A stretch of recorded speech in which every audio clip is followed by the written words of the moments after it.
Hey, hi, welcome to this IMD. I'm Liam Oliffe, Democratic and Electoral Services Specialist. The officer presenting today will be Samuel Watt, Senior Strategy Officer, Strategic Housing, and the decision will be made by Stephen Conway, Leader of the Council and Executive Member for Housing. I'll now pass over to Samuel Watt to present the report. Yeah, thanks, Liam. So the purpose of this report is to approve Wokingham Borough Council and Modern Homes' response to the government's consultation released in January, titled "The Consultation on Reforms to Social Housing Allocations," which is due for submission early next week. The purpose of this decision is for you, Stephen, to approve those consultation responses as outlined in enclosure 1. Just to give a brief summary of and a bit of context around why the report has come forward. So government has introduced 7 proposals, asking for our feedback on those. They've asked, what do we currently do? And then they're asking on our views to each of those 7 proposals. So I'll just list the headlines of what those are. So they're introducing a UK connection test. So people have had to live here for 10 years before being eligible for social housing. They're introducing a local connection test of 2 years, but Wokingham Borough Council already has a 5-year one, so that won't affect us. We're introducing an income test, an antisocial behaviour test, terrorism test, a grounds for eviction, which is better known as a 3 strikes and you're out policy introduction, a fraudulent declaration test, and this will be applicable to both people on the waiting list and existing social housing tenants.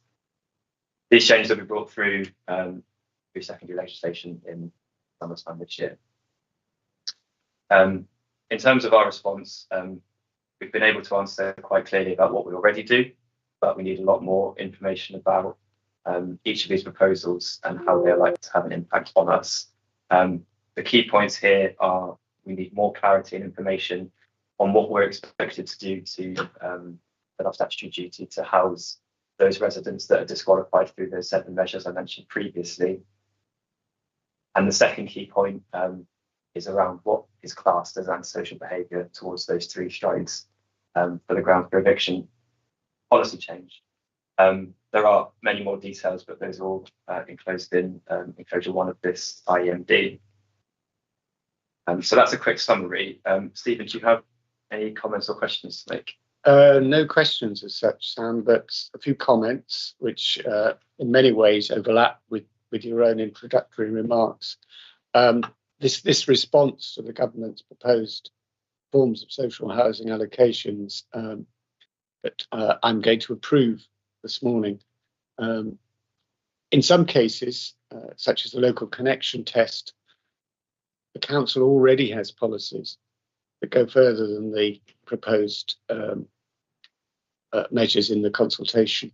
In other instances, we're concerned that there is a lack of clarity and insufficient information to enable us to judge what the impact of the changes would be.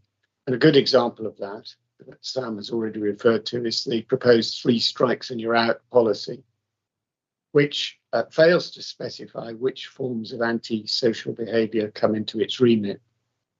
If it were very minor cases of antisocial behaviour, it may not merit such a draconian approach.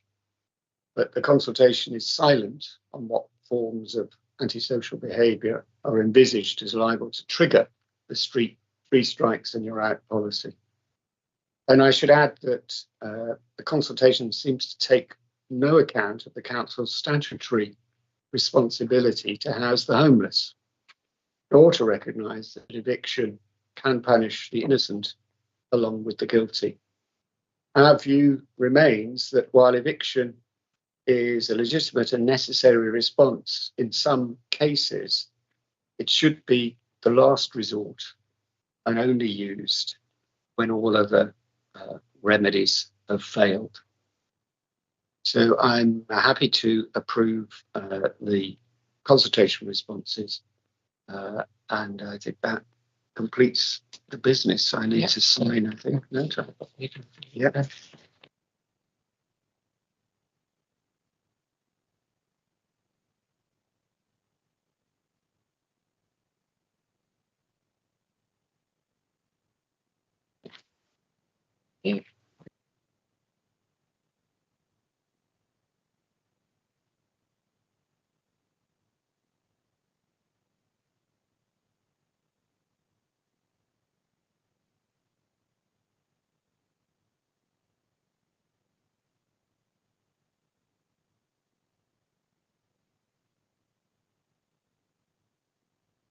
Right, so subject to the 5-day call-in period, this decision can be made official, and that concludes the meeting. Thank you very much.